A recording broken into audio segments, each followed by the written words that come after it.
Assalamualaikum warahmatullahi wabarakatuh. Yang terhormat kepada Bapak Ahmad Hamdan, Sarjana Pendidikan Magister Pendidikan, selaku dosen pengampu mata kuliah Perkembangan Peserta Didik, dan rekan-rekan mahasiswa yang berbahagia. Puji syukur marilah kita panjatkan kehadirat Allah Subhanahu wa Ta'ala yang telah memberikan nikmat dan hidayahnya kepada kami sehingga presentasi materi kali ini bisa terlaksanakan. Salawat serta salam semoga tetap tercurahkan kepada Nabi Muhammad SAW. Sebelumnya, perkenalkan, nama saya Putri Siti Azizah dengan nomor pokok mahasiswa 212154024 selaku moderator pada presentasi kali ini bersama rekan saya Alianada dengan nomor pokok mahasiswa 212154023 dan satu rekan saya bernama Ayu Rahmayuni Pratiwi dengan nomor pokok mahasiswa 212154505. Adapun topik yang akan kami presentasikan yaitu karakteristik perkembangan masa remaja awal. Baik, untuk mengefektifkan waktu, langsung saja ke pemaparan materi. Yang pertama, saya sendiri akan memaparkan materi mengenai pengertian perkembangan masa remaja awal. Nah, sebelumnya kita harus mengetahui terlebih dahulu apa itu perkembangan. Perkembangan merupakan proses perubahan yang bersifat kualitatif yang menunjukkan fungsi organ dari jasmani maupun non-jasmani. Nah, masa remaja menurut Mapier merupakan masa peralihan dari masa anak-anak ke menuju dewasa. Nah, di sini remaja ini mencari jati dirinya dengan mencoba mencari tahu, mengalami kegagalan, dan pada akhirnya remaja ini menemukan apa yang sesuai dengan dirinya sendiri. Nah, remaja juga dipenuhi dengan gejolak dikarenakan terjadinya pertumbuhan fisik yang mempengaruhi perkembangan berpikir, bahasa, emosi, dan sosial remaja tersebut. Siapa sajakah yang bisa disebut sebagai remaja? Menurut Piaget, remaja secara psikologis itu adalah usia di mana anak tidak merasa dirinya berada di bawah tingkat orang yang lebih tua, melainkan merasa sama dengan orang yang lebih tua tersebut atau tidak sejajar dengan orang tua. Nah, sedangkan menurut Santri, remaja awal merupakan masa transisi dari anak-anak menuju dewasa. Pada masa remaja awal mengalami pertambahan kesulitan kontrol terhadap dirinya, mudah marah disertai emosi yang meledak-ledak. Usia berapakah yang termasuk ke remaja awal? Menurut Monk, Knors, dan Handianto, usia dari 12 sampai 15 itu termasuk ke remaja awal. Namun menurut Hurlock, usia remaja awal ini dari 12 tahun sampai 17 tahun. Nah, setelah pemaparan tadi, kita bisa menyimpulkan arti dari perkembangan masa remaja awal, yaitu perubahan fungsi organ-organ jasmani maupun non-jasmani pada anak yang mengalami peralihan atau transisi menuju dewasa. Perubahannya baik fisik, psikologis, dan sosialnya dengan usia sekitar 12 tahun sampai 17 tahun. Selanjutnya mengenai aspek-aspek perkembangan remaja awal. Yang pertama ada perkembangan fisik, di mana remaja akan mengalami rasa ketidaknyamanan pada dirinya akibat tumbuh anggota badan dan otot-otot pada dirinya. Yang kedua, ada perubahan eksternal, di mana anak remaja perempuan akan mencapai tinggi maksimumnya di usia 17 tahun sampai 18 tahun. Sedangkan pada anak laki-laki akan lebih lama 1 tahun dibandingkan anak perempuan. Yang ketiga ada perubahan internal, yaitu terjadi di sistem pencernaan. Yang pertama di perut menjadi lebih panjang dan mengakibatkan tidak menyerupai pipa lagi. Yang kedua ada hati yang semakin berat dan kerongkongan yang bertambah panjang. Yang ketiga ada otot-otot di perut dan dinding-dinding usus yang menjadi lebih tebal dan lebih kuat. Usus pun bertambah panjang dan lebih besar. Pada sistem peredaran darah, jantung bertumbuh lebih pesat pada usia 17 tahun sampai 18 tahun. Sehingga beratnya pun bertambah 12 kali lipat dibandingkan saat lahir. Yang kedua ada pada dinding pembuluh darah yang mengalami peningkatan panjang dan tebalnya. Yang ketiga terjadi di sistem pernafasan, di mana anak perempuan pada usia 17 tahun kapasitas paru-parunya hampir matang dan sedangkan pada anak laki-laki mencapai tingkat kematangannya di beberapa tahun kemudian. Yang keempat ada perkembangan emosi. Perkembangan emosi di remaja awal ini mulai meningkat dikarenakan terdapat pemicu emosi dari tekanan sosial untuk menghadapi kondisi baru di mana remaja harus mempersiapkan dirinya untuk menghadapi masyarakat. Yang kelima ada perkembangan kognisi, yaitu pertumbuhan otak, mencapai kesempurnaan dan sistem saraf yang cepat dapat memproses informasi. Yang terakhir ada perkembangan sosial, di mana kemampuan orang untuk memahami orang lain dikarenakan setiap individu itu memiliki keunikan masing-masing dan memiliki sifat-sifat pribadi masing-masing. Nah, di remaja awal ini harus mulai belajar menjalin hubungan sosial, mau dengan teman sebaya atau orang yang ada di sekitarnya. Selanjutnya mengenai ciri-ciri masa remaja awal. Yang pertama ada peningkatan emosional yang dikenal dengan sebutan masa storm and stress.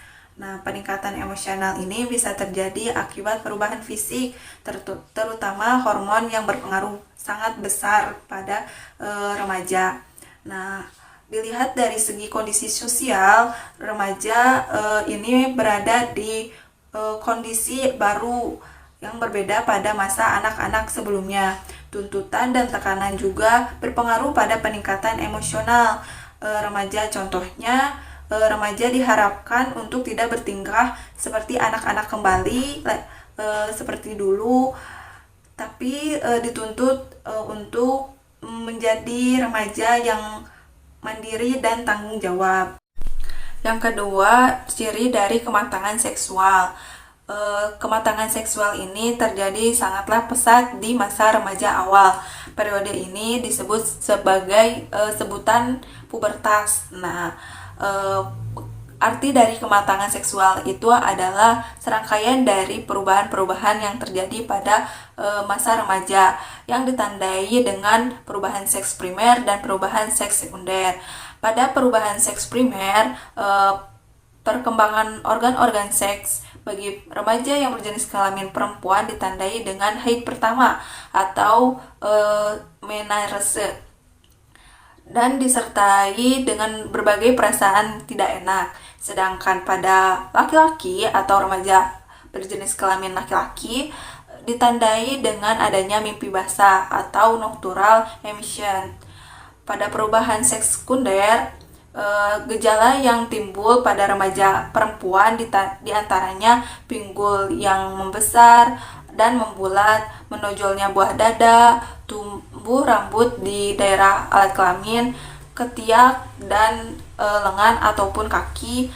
Terdapat perubahan suara menjadi lebih merdu, kelenjar keringat lebih aktif, tumbuh jerawat, kulit lebih kasar daripada pada masa anak-anak. Sedangkan pada laki-laki ditandai dengan perubahan suara, tumbuh jakun, penis dan buah jakar yang membesar, terjadi ereksi dan ejakulasi, badan mulai berotot, tumbuh kumis, cambang dan rambut di sekitar kemaluan dan ketiak. Ciri ketiga yaitu meningkatnya ketertarikan pada hal baru dan menantang. Hal ini dipengaruhi oleh keadaan remaja awal di mana ia dituntut untuk bertanggung jawab dan diharapkan remaja ini dari ketertarikan tersebut bisa diarahkan ke hal yang lebih penting. Remaja awal ini juga sudah mengalami perubahan dalam hubungan dengan orang lain, mulai dari lawan jenis hingga ke orang dewasa. Yang keempat, ada perubahan nilai, di mana pada masa anak-anak memiliki penilaian suatu hal yang ia anggap penting dulu berubah menjadi kurang penting pada saat menginjak remaja. Contohnya pada gambar ini, dulu anak ini memiliki kesenangan untuk berimajinasi, sedangkan saat sudah menginjak remaja, anak ini tidak lagi menganggap berhayal itu suatu hal yang penting, namun lebih memilih untuk mengekspresikan atau mengeksplor atau mewujudkan imajinasi tersebut. Ciri terakhir mengenai seringnya bertentangan dengan orang lain, khususnya bertentangan dengan orang tua, di mana anak atau remaja ini menginginkan kebebasan, namun ia merasa takut dan tanggung jawab yang beriringan dengan kebebasan tersebut. Remaja awal ini pula masih merasakan perasaan ragu akan kemampuan dirinya untuk mengemban tanggung jawab tersebut. Dari saya sampai sini pemaparannya, selanjutnya akan dilanjutkan oleh rekan saya yaitu Ayu. Saya persilahkan. Baik, terima kasih kepada moderator yang telah memberikan kesempatan kepada saya untuk menjelaskan mengenai masalah kesehatan yang muncul pada perkembangan remaja awal dan mengenai peran orang tua dalam mengasuh dan mendidik anaknya pada perkembangan masa remaja awal. Pada saat seseorang menginjak masa remaja awal, sedikit banyaknya seseorang itu akan mengalami berbagai perubahan, baik perubahan fisik, perubahan psikologis, perubahan cara berpikir, emosional, dan juga sosial. Selain banyak mengalami perubahan, ada juga masalah kesehatan yang umumnya sering terjadi pada masa remaja awal, yaitu diantaranya ada kesehatan mental. Kesehatan mental pada masa remaja awal itu sangat perlu diperhatikan. Peran orang tua dan orang-orang di sekitarnya sangat mempengaruhi pada kesehatan mental. Salah satu contoh yang cukup sering terjadi pada saat masa remaja awal saat ini yaitu ada depresi. Depresi atau stres cukup sering dialami oleh para remaja, baik remaja awal, remaja akhir, bahkan orang dewasa. Tentunya ada faktor-faktor yang menyebabkan depresi, baik itu faktor internal maupun faktor eksternal, seperti adanya tuntutan atau tekanan dari orang tua mengenai kehidupan para remaja saat ini, baik itu mengenai pendidikan, kemudian mengenai pergaulan bebas, dan mengenai kurangnya perhatian dari orang tua dan orang-orang di sekitarnya. Menurut WHO, pada tahun 2012, depresi dapat mengarah pada usaha bunuh diri, di mana gangguan ini telah menyebabkan 850.000 orang meninggal setiap tahunnya. Sebanyak 86% dari jumlah tersebut banyak dialami di negara-negara berkembang, dan setengah dari jumlah tersebut dialami oleh usia 15 sampai dengan 44 tahun. Selanjutnya mengenai kelainan makanan. Kelainan makanan yang umumnya terjadi pada para remaja awal yaitu mengenai anoreksia nervosa dan juga obesitas. Anoreksia nervosa adalah gangguan makan yang berpotensi mengancam jiwa. Kondisi ini ditandai dengan aneka masalah psikologis berkaitan dengan bentuk badan, berat badan, dan kontrol terhadap konsumsi makanan. Penderita gangguan ini akan selalu berusaha untuk menurunkan berat badannya, meskipun bobotnya sudah di bawah normal. Kelainan ini mendorong penderita untuk memaksakan diri melakukan cara yang lebih ekstrim. Remaja wanita mempunyai resiko lebih besar untuk menderita anoreksia nervosa. Selanjutnya mengenai kegemukan atau obesitas. Menurut Global School Health Survey pada tahun 2015 mengatakan kegemukan atau obesitas pada remaja terjadi karena adanya pola makan yang tidak baik, kemudian karena kurang mengonsumsi serat seperti sayuran dan buah-buahan, kemudian kurang aktivitas fisik, dan juga sering mengonsumsi makanan penyedap atau makanan yang banyak mengandung MSG atau micin. Kegemukan atau obesitas yang terjadi hampir 15% pada remaja. Intervensi terhadap kegemukan yang sangat efektif adalah dengan program kelompok, pendekatan kebiasaan nutrisi, dan kegiatan gaya hidup dari para remaja. Rekan-rekan juga bisa melihat contoh gambar ataupun foto mengenai kegemukan atau obesitas dan anoreksia nervosa di slide ini pada samping kanan layar rekan-rekan. Selanjutnya akan membahas mengenai peran orang tua dalam mengasuh dan mendidik anak pada masa remaja awal. Ada beberapa hal yang dapat dilakukan oleh orang tua, yaitu diantaranya yang pertama itu, tanamkan nilai-nilai agama dan moral kepada anak. Seperti yang kita ketahui, mengajarkan nilai-nilai agama kepada anak, khususnya pada masa remaja awal itu sangat penting karena nilai-nilai agama itu merupakan fondasi bagi kehidupan. Kemudian, ajarkan juga kepada para remaja awal ini untuk bisa melakukan sopan santun dan tata krama yang baik dan benar kepada orang lain, terutama kepada orang dewasa dan orang tua. Yang kedua, jalani komunikasi dua arah. Sebagai orang tua, berkomunikasi dengan anak itu sangat diperlukan. Berilah kesempatan kepada anak untuk bercerita mengenai isi hatinya ataupun mengenai masalah-masalah yang sedang ia alami. Terutama pada masa remaja awal ini tentunya akan ada banyak perubahan, jadi peran orang tua untuk berkomunikasi dengan anaknya itu sangat diperlukan.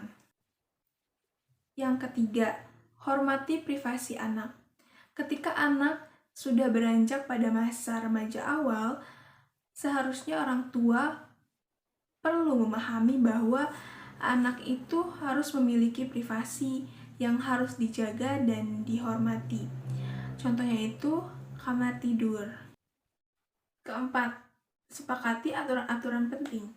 Pada masa remaja awal, terkadang mereka lebih suka menghabiskan waktunya dengan teman-temannya di luar daripada menghabiskan waktunya di rumah. Maka dalam hal ini diperlukannya diskusi dan melakukan kesepakatan mengenai aturan-aturan penting antara anak dan orang tua. Kemudian, berilah pengertian dan pemahaman mengapa aturan-aturan tersebut harus diterapkan agar anak tidak merasa terbebani dan tertekan. Selanjutnya yang kelima yaitu ada menjadi teladan yang baik.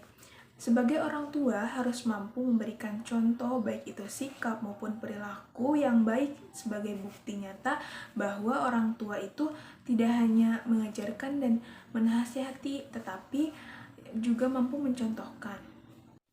Selanjutnya yang keenam yaitu memberikan motivasi untuk cita-citanya. Dukunglah anak untuk terus berkembang dan mengeksplor dirinya serta kemampuannya agar anak tersebut bisa lebih percaya diri dalam menekuni dan menjalankan keinginannya. Apalagi pada saat masa remaja awal, dukungan dan perhatian orang tua sangat diperlukan. Selanjutnya yang ketujuh yaitu berikan informasi mengenai pergaulan bebas. Dalam bergaul ada beberapa faktor yang dapat mempengaruhi para remaja awal. Salah satunya itu ada faktor lingkungan dan juga faktor dari orang-orang terdekatnya. Maka dari itu, orang tua perlu memberikan informasi dan pemahaman mengenai pergaulan bebas yang tepat kepada mereka. Berikan edukasi mengenai pergaulan bebas seperti narkoba, alkohol, rokok, dan lain sebagainya. Yang kedelapan yaitu sampaikan mengenai cara mengelola stres. Sebagai cara mendidik anak pada masa remaja awal, tunjukkan bahwa stres adalah bagian yang normal dari kehidupan. Tetapi stres harus dilawan dan tak boleh dibiarkan terlalu lama karena bisa mengganggu kesehatan. Sebagai orang tua, daripada memarahi anak, lebih baik mendekatinya untuk diajak bicara baik-baik, hibur dan berikan kata-kata motivasi. Ajak untuk mencari solusi dan menyalurkan emosinya, bisa dengan cara berolahraga, kemudian dengan berwisata, main musik, dan lain sebagainya. Jadi, peran orang tua dan orang-orang sekitarnya sangat diperlukan dan sangat mempengaruhi bagi para remaja awal. Mengingat pada masa remaja awal ini akan banyak sekali perubahan pada diri anak tersebut. Dan tidak menutup kemungkinan masalah kesehatan pun akan mereka alami jika perhatian dari orang-orang terdekat dan orang tuanya sangat kurang. Mungkin hanya itu yang dapat saya sampaikan. Terima kasih atas perhatiannya. Saya kembalikan kepada moderator. Baik, terima kasih kepada Saudari Ayu yang telah memaparkan materinya. Selanjutnya, pemaparan terakhir akan disampaikan oleh Alianada. Kepada Alianada, saya persilahkan.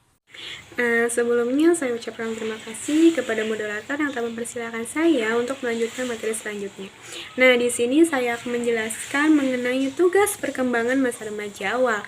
Nah, sebelumnya tahapan usia remaja awal ini antara usia 12 sampai 15 tahun, di mana ini juga bisa disebut sebagai masa pubertas. Nah, pada tahap ini, remaja masih terheran-heran akan perubahan-perubahan yang terjadi pada tubuhnya sendiri dan dorongan-dorongan yang menyertai perubahan-perubahan itu. Mereka akan mengembangkan pikiran-pikiran baru dan adanya ketertarikan terhadap lawan jenis, di mana jika teman-teman di sini nih ada yang punya adik pada masa awal remaja ini atau pada masa pubertas ini, bisa tuh kalian buat ngasih arahan apa saja sih tugas yang bisa dilakukan pada masa remaja awal ini. Nah, pada usia ini, tugas perkembangan remaja yang harus dijalani adalah yang pertama itu adalah menerima keadaan fisiknya, di mana menerima keadaan fisik ini adalah salah satu cara remaja memahami dan mengenali dirinya. Pandangan diri yang positif terhadap kondisi fisik dan kondisi tubuhnya ini sangat diperlukan dalam pembentukan kepercayaan diri remaja.